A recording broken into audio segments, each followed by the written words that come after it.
If you've ever needed a Superman cape or a mermaid's tail, my next guest has you covered. How about home decor with a chocolate milk theme or a poster for dealing with COVID stress? Samarra Khaja is an illustrator, graphic artist, and a quilter who can take any project and make it wacky, wonderful, and whimsical. She used to be a member of my Toronto Modern Quilt Guild, and I am so happy to catch up with her again. So grab your sewing and a cup of tea, and here's my interview with Samarra Khaja.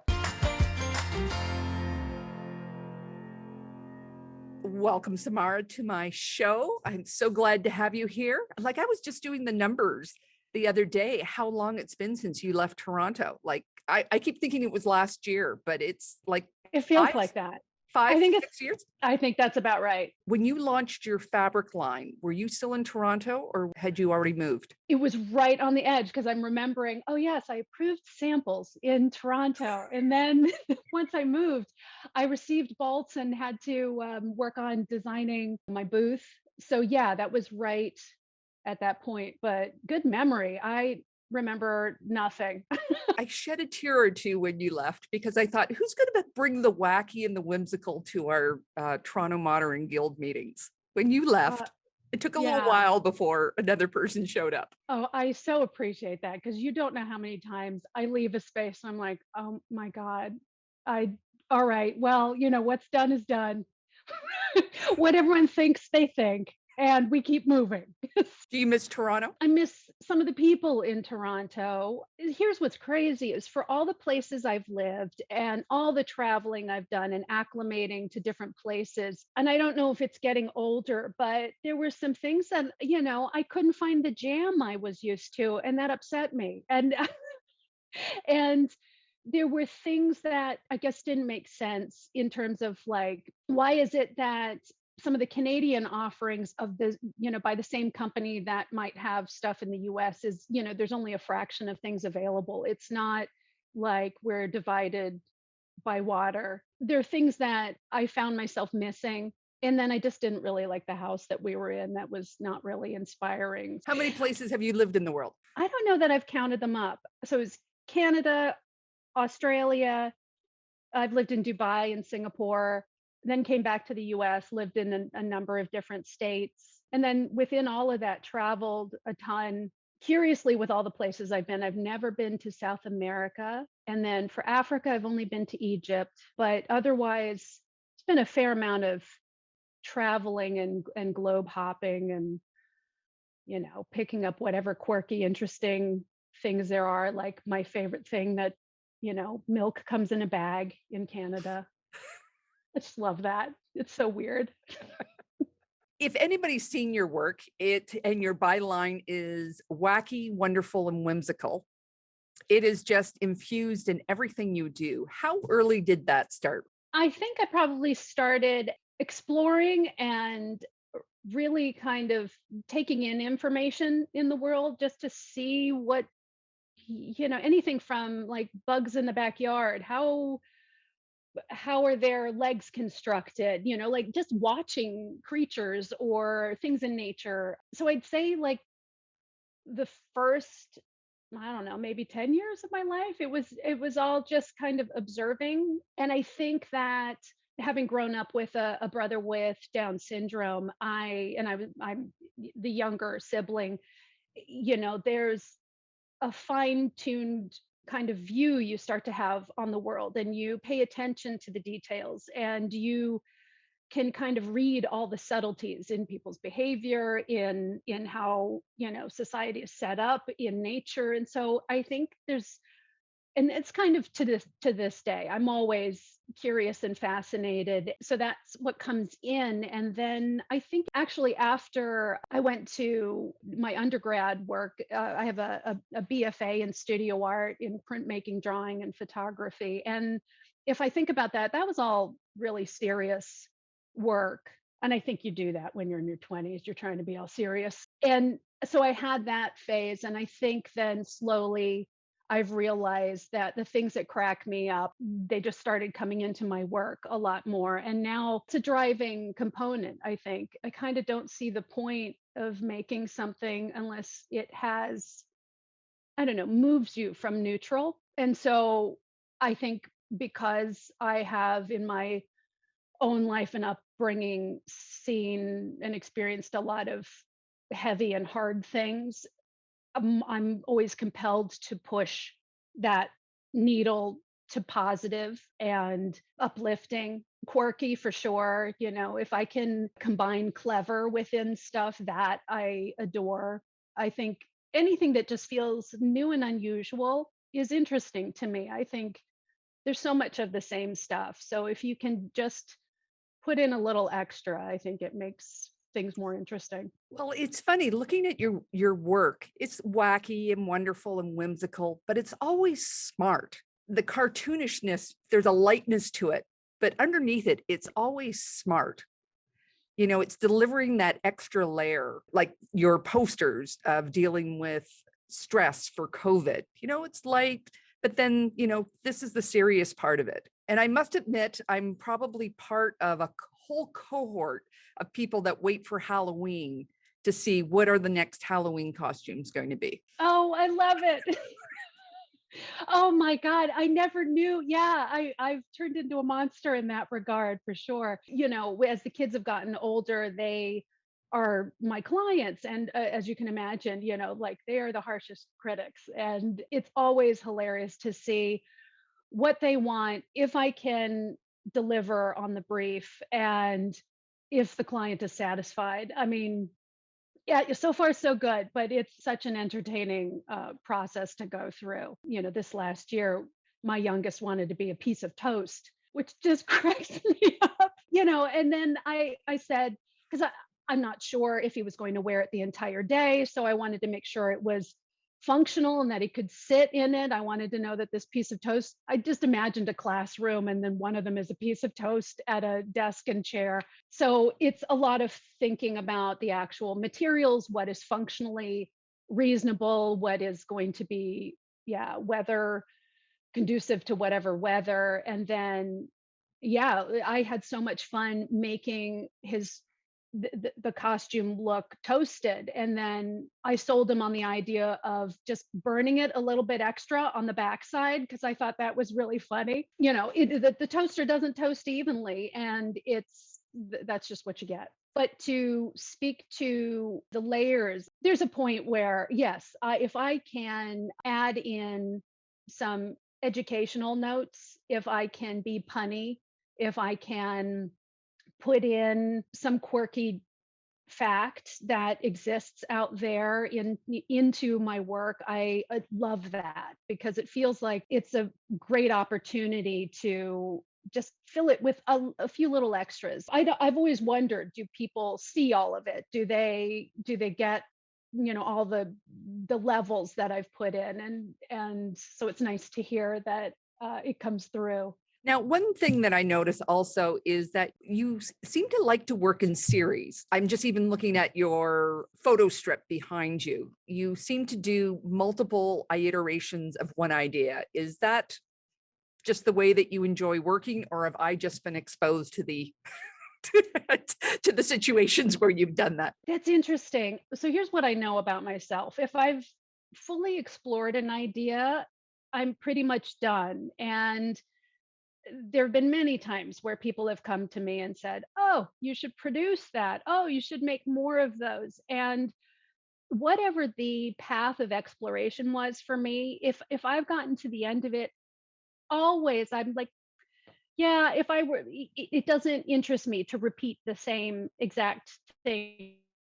again, or and whatever that exact thing depends. So in this case, it was, you know, oh, I want to make a quilt that is actually a photo booth strip of images. And so that would be 4 frames. And so, you know, how can I make them feel like an authentic photo booth set of pictures? And the bottom one, which you can't see, the person is like coming, like they're about to leave. So, you know, one of those like mishap shots, or it could have been with the eyes closed and that kind of thing. So I knew the construct of what I wanted. And then after making it, it felt like, okay, I've looked around that, you know, idea enough, and I'll move on to something else.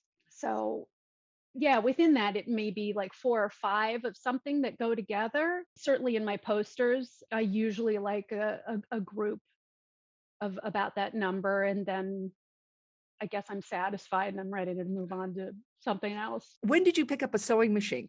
Well, my mom taught me, I think probably when I was around 10 or 11, and I still have her machine. And she had taught me how to hand sew before that, along with knitting and crocheting. Crocheting, I haven't circled back on, but knitting and sewing have always kind of been there. I was thinking about it earlier and I thought, I think one of my first forays into legit sewing was my mom had a lot of upholstery fabric samples in the house, and they were the perfect size for me to patchwork together to make coats for my cats, some cat couture, obviously highly appreciated by the family cats. So appreciated. Me chasing after them with, oh, they were so put off. The looks on their faces, they're just perfect. So I remember using the fabric that way. And then I did make a quilt. And I don't even think I referred to it as that. My mom is a painter. She, funnily enough, got her degree in textile design before I was born. And her artwork changed from actually a lot of applique type of work on stretched canvases over to acrylic paint. So sewing was there. And this particular quilt that I made I was just so proud of myself. And I think it was the first thing on the sewing machine. I had made, I think they were probably about 11 by 14 individual double-sided rectangles. And I had quilted within them. And then all of a sudden I had 9 of them and realized, oh, I can put them all together. And my mom showed me the ladder stitch and I got them all sorted out. And that was my first quilt. And nothing came back in that form until really comparatively very recently. So after getting my BFA in printmaking, drawing, and photography, I worked as a photographer at a small publication in New York City. And I was also the art director. So I did graphic design work because you know how it is. When you're starting out, they give you all the jobs. So next thing you know, you're doing everything and you're getting underpaid. But the upside was getting the experience. So that introduced me to graphic design. And then my career just kept going from there, doing a lot of print media, layout design. And then I went over to 3D like gift sets and box designs. And I was working for Bliss spas at the time and a few other beauty places working on backsplash surface pattern for their displays in store. And that was really, again, it morphed from print design to pattern design and for products. And then the pattern design was coinciding when Spoonflower came onto the horizon. And that's a boutique custom fabric design company where you can get your own work printed. And so it was at that time that I thought, oh, let me see if I can create a repeat pattern. And then in very Samarra fashion, I had to make it more complicated because for me, if I can see the repeat, it really annoys me to no end, unless it's like a polka dot. That's beautiful and classic and simple. But if it's something more complicated, a floral design, and there's a toucan in the middle of it, and you can see where the toucan repeats, it's not complicated enough for me. It's too easy for me to figure out. And so in a reverse fashion, I started challenging myself to do more complicated repeat patterns. That turned into getting picked up for lines of fabrics. And then that turned into, oh, hey, while you're here with all the quilting fabrics that you've made, do you know about designing quilts? And then that turned into, oh, hey, here's my second go at making quilts. So it really happened, in the last 15 years, I'd say that it got picked up again from since I was 10. So there was a big gap. So did you formally sit down and figure out how to make a quilt the second time round, or did you, again, just figure it out as you went along? I figured it out as I went along. Another thing I tend to do is I will research information when I need it. Otherwise, it's never going to stay in my head. So it's possible I was told things before and I completely forgot them, little basic details there are. So I did a combination of looking for information when I was trying to solve a part of what I was working on. And then there were other things. I mean, I think probably most people who do this have their one quilt where there was just a ton of perceived errors in it, and you're like, "Oh, okay, yeah, that one can never wash it. It'll come out in pieces." It's nice to look at, but that's it. So I have things like that, and I've learned stuff along the way. But even in your quilting, you've managed to incorporate a lot of quirkiness. You've got that wonderful fried egg that you did. Even your messages that I remember seeing that big, beautiful bedspread that just said mine and yours on it. And I think that just resonates with so many people. Like it's just a simple idea, but you've got that surface layer and then you go, oh yeah, that's a whole marriage thing. And it can go either way. There's no male, female or male or whatever. It just is so universal. Another component of what I like to do is I do want things to be as inclusive as possible and specific enough that people get the ideas, but not so specific that somebody feels excluded. It falls into the same category. When I did my book, I didn't want actual models in the project photographs. I felt that it becomes too specific, and I don't want anybody to focus on any particular gender, race, age, ability level, and just by way of including a person, you have made some lines, Mhm. some boundaries, whether knowingly or unknowingly. But I think subtly, it's the representation factor, and it's there. So I proposed illustrating not only whoever was going to be in each of these project photos, but then of course in my fashion, I took it a step further, and the shower curtain project from my book that is meant to look like a piece of notebook paper. And I believe, if memory serves me, in the project photograph, we shot it so it looked like somebody was peeking out from it, and I think I drew a hedgehog that was peeking out, because I thought, well, let's just go even a step further and we'll include, because the book has robots and there's a fox and there are a few people. And I tried to approach it with a variety of elements and creatures. So one thing I really love is talking about color. And I'm Yeah. looking at your work and I really don't see a preference for any particular color. Do you like working with all colors of the rainbow, or do you secretly have a couple of favorites? It's interesting. It depends what area. When it comes to my all my art, there is no preference. It's whatever works for the concept. Since I think a lot of my pieces are so concept driven and assignment based, there's some things that will be governed, especially like if I'm referring back to some vintage retro toy or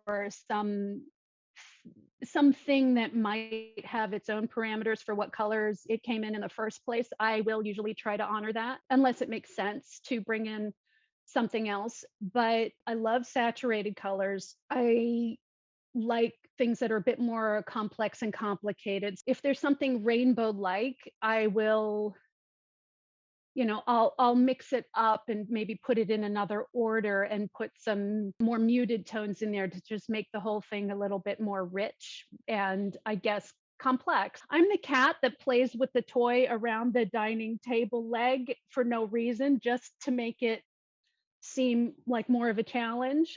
Personally, I like wearing greens and blues and purples, and green is my favorite color, but you wouldn't know it in my work. And my kids love to joke that my go-to is gray. So if we talk about like my design when it comes to my home, the neutral of choice is gray for things. And I'm particular about what kind of gray. I like more blue grays. I don't like the yellow grays. very much. They upset me. I don't like anything that looks a little yellowed. I want it to either be yellow or not look like it's been wasting away in an attic somewhere. So I think the muted shades of yellow, many of them look like barf or paint. diaper, I urine, like, and, yes.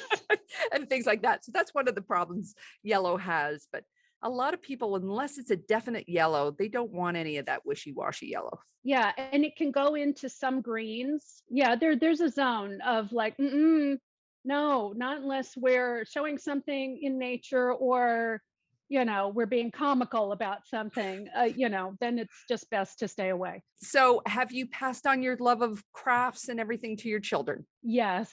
I might have created monsters when it comes to Halloween costumes because they are very discriminating now. I mean, it's laughable. And then they will come to me like the night before and say, "Well, I just need, some sort of headpiece for tomorrow morning. I forgot to tell you that there's this, event." And my husband and I have looked at each other and he's like, You don't know what you've done because, I will say, What, the night before? And then I disappear into the other room and I go and make whatever the thing is and it's ready. So, I'm not teaching anybody a lesson here. I am, always available. Here's a funny thing. My eldest has started selling original drawings of his to classmates just to earn extra money. And actually last night, so someone was going to pay him $9 to create a banner and I with some sort of made up word. I don't remember what the word was, but 13 letters. And he showed me the first two letters. Now this is pencil and colored pencil that he's doing. And the first letter was an M and it had detailed flowers in it. Honestly, it was like a really beautiful repeat pattern within this large letter M. And I said, okay, how many letters are in this word? And he said 13. I said, that's not even $1 a letter. And you're doing custom patterns. I freaked out. I was like, because it was really like I was speaking to a younger version of myself. Oh, I've told, dude, you get 50% deposit up front. I mean, who does this in eighth grade? I'm like, that's number one, okay? We're not playing around. And then number two, you need to make sure that, time is money. So if you're spending too much time, and he was looking at me. He's like, Mom, I don't understand why you're so wound up. So, I try to teach the business parts that I certainly didn't learn in the beginning, but now, having had a full career being a full-time illustrator and art director and taking on freelance projects of all kinds, I've, gotten much better about the business side of things. So I've got that I'm trying to, have them learn early, but they both love to draw. My younger one loves fantastical illustrations and the older one loves doing things like more realistic. I hired him because I guess I'm his first, turns out mom's the first client, mom and dad, to recreate a chocolate candy bar wrapper that we have. And so that's something that he's really wonderful at is doing kind of product illustration, something where he can have a reference and create his version of it. So it's great to help, foster their creativity and tap into what they inherently are drawn to. I think that they are off to a good start with that. Are you going to ever design another fabric line? Ooh, that's a good question. Well, first of all, I'm just going to lay it out there and say the whole quilting industry needs to pay designers way more than they pay them. And paying people in fabric is not cool. And I don't know if and when that culture will change. But, having worked in New York City corporate creative jobs for my entire career, when I did come into quilting and see the discrepancy of compensation, it's off-putting, unfortunately. I would design another line. There's some factors like I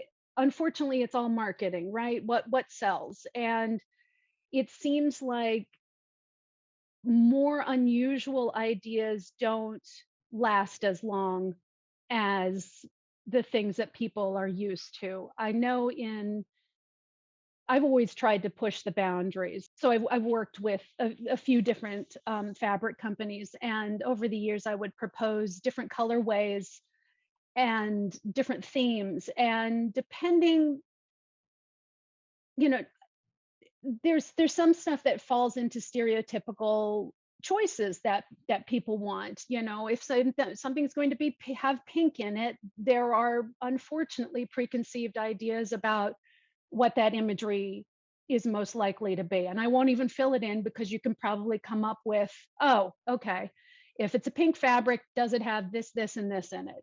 Maybe so. And I would push the boundaries and blur lines with what's been expected. And as much as I think frankly, those things need to be more available to people because we are not black and white. Everybody's a series of gray in the middle. But marketing and sales reps, it's going to take a while for them for that to finally start changing with, oh, we need a bug pattern of, oh, a bug pattern is supposed to be kind of creepy, creepy crawly, not cute, not for girls, maybe for boys, all of those I things that I don't want to subscribe to in the slightest. So I think if a company came to me and wanted to have a new perspective on, how to represent subjects and colors and combine those together, I would be interested. Fabric is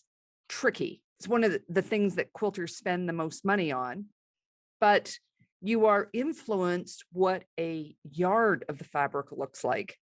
But we cut it up into these small little shapes, and we're at this discontinuity of what we see and how we use it.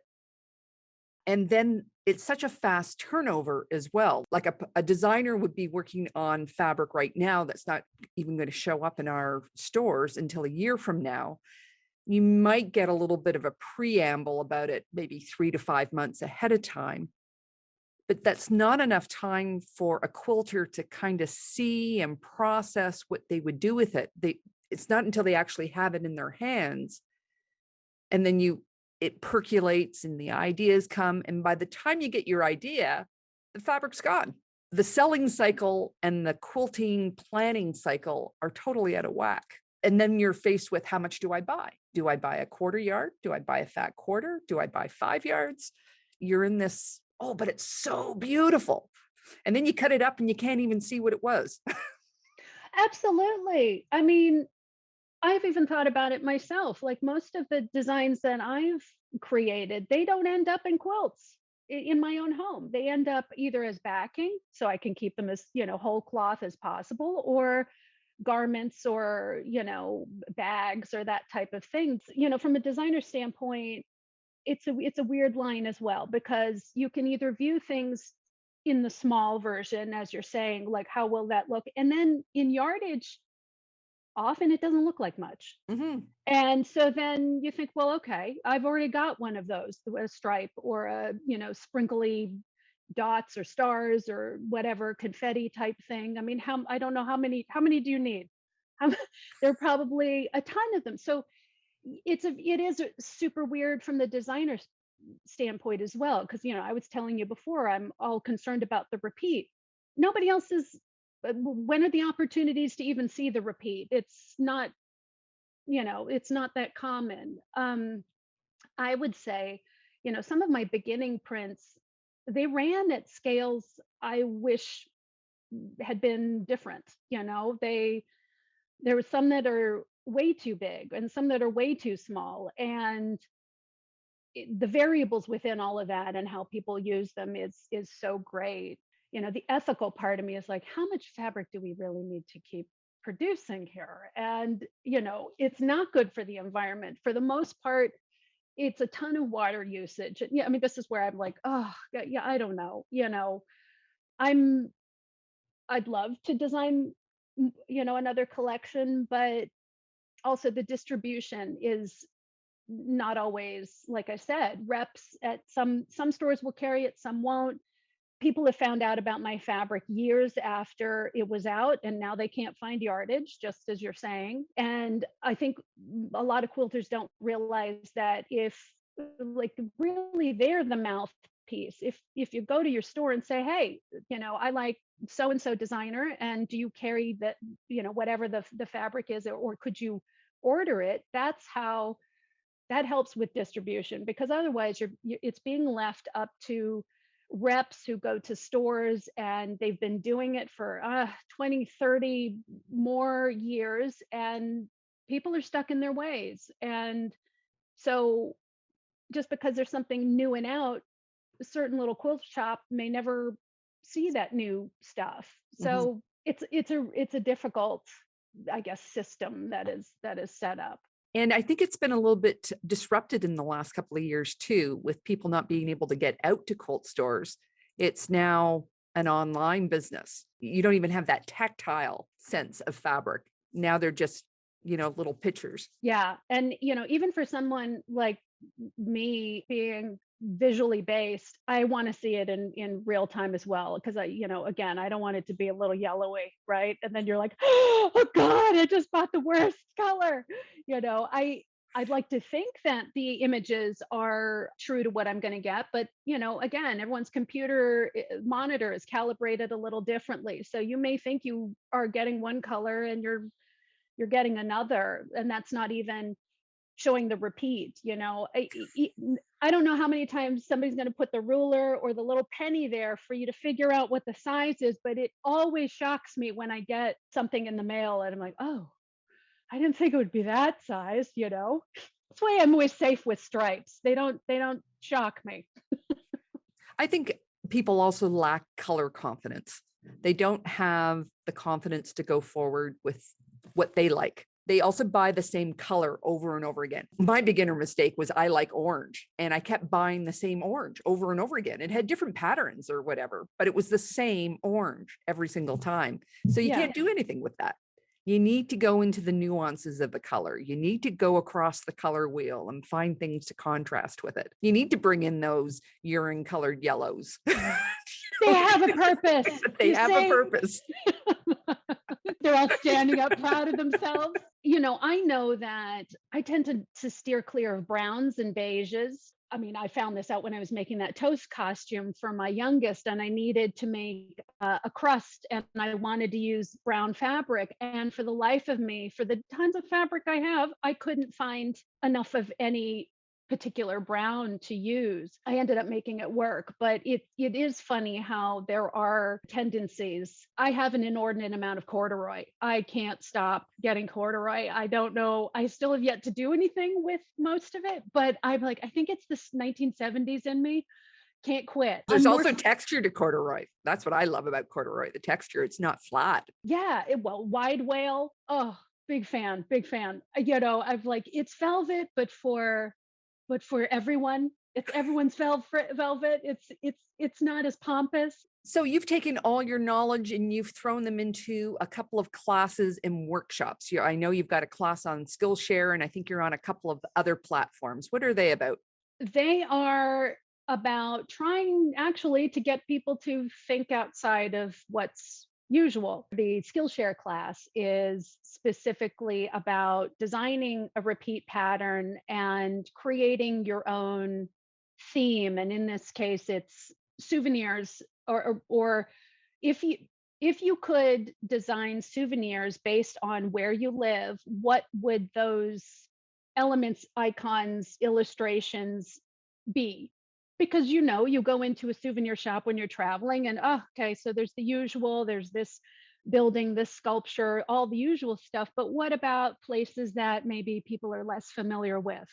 Smaller towns. What are the things you especially love? And maybe make it so personal that it's your favorite donut shop that nobody else is going to think of, but you love that donut shop. So you're going to put some element, some icon that is representative of that into your imaginary souvenir shop. And so I show people how to make a repeat pattern and to kind of think bigger and break down some of the the usual things that we're all met with when you go into stores, you know? You've also got a number of really interesting projects over on Spoonflower. You've got the cape and the mermaid tail, the chocolate milk decor. Yes, a big a carton of chocolate milk that's a tent. Again, that's to me, it was like, okay, what does a tent look like? A classic, you know, camping tent. Well, it looks kind of like a elementary school carton of chocolate milk. So obviously, so let's try to morph the two together because it just makes it funnier. Luckily, thanks to my name not being usual, you can search and look online, and there are a number of tutorials like that for Spoonflower and some other sewing outlets. And even on my blog, in the archives, there are projects and explorations into making new wacky things. So what's next? So it's been a rough couple of years for me because my brother died and then my mom died a couple of months ago. And I mean, aside from, oh, there's a pandemic, right? So there's that as well that we've all been dealing with. So a lot of my creative energies have not been utilized, and I've really not made anything or really worked on any larger projects for a while. I have just finished up illustrations for a sewing book that I think you can pre-order on Amazon already. I did all the illustrations for that, and actually similar vein to my So Adorkable book, where I illustrated the models that are in the book. So it's got that kind of universal, more all-encompassing approach to the projects. For myself, I think at this moment, I might make a quilt that is for our bed. We have a king-sized bed, and I'm scared because that's big, but I've been trying to figure out how to use up the fabric I have, not not need to buy more, and also make the quilt interesting. And I've been sketching a few things out, and I think I'm starting to land on New York City buildings and windows and things going on in the windows and layering of facades. And I think that can, on a practical level, utilize the weird yardage amounts that I have, and also give me an opportunity to have spaces within the making where I can sit and maybe applique some things and work small, but then also not feel like it's going to take 100 years. So I think that might be on the horizon. I mean, I've now let it out of me to you, so I suppose I have to do it now. Now I'm your accountability partner. Oh, uh-oh. Check back in like 10 years. Well, it'll be something that we can all look forward to your Instagram stream for. Yeah, So if yeah. people are looking to find you, how do they find you? I have a website, samarrakhaja.com, and I am on Instagram. I have coloring books and my sewing book and a few other book projects that are all kind of craft and sewing related. I'm always, yeah, posting new things on social media. Thank you so much for being on the show today. I've really enjoyed catching up with you and digging into some of your method and your insight. Thank you very much. Oh, you're welcome. Anytime, anytime. I hope you've enjoyed my interview with Samarra Khaja. It certainly has inspired me to add more wacky, wonderful, and whimsical into my projects. I will have a link to her Skillshare class, her capes, her mermaid tail, and her chocolate milk tent in the notes below. I will also have a link to her social media and website as well. Next up on Karen's Quilt Circle is Leslie Levy, Executive Director of the International Quilt Museum in Lincoln, Nebraska. And we will be talking about caring for the largest publicly held quilt collection in the world. And you don't want to miss it, so be sure to subscribe. Next time you are in your sewing room, make sure you have Karen's Quilt Circle playing on in the background. This is my 3rd season, and I have interviewed so many amazing people. Let one inspire you. And check out my new series on how to maintain your tools. Take care, and I'll see you next time.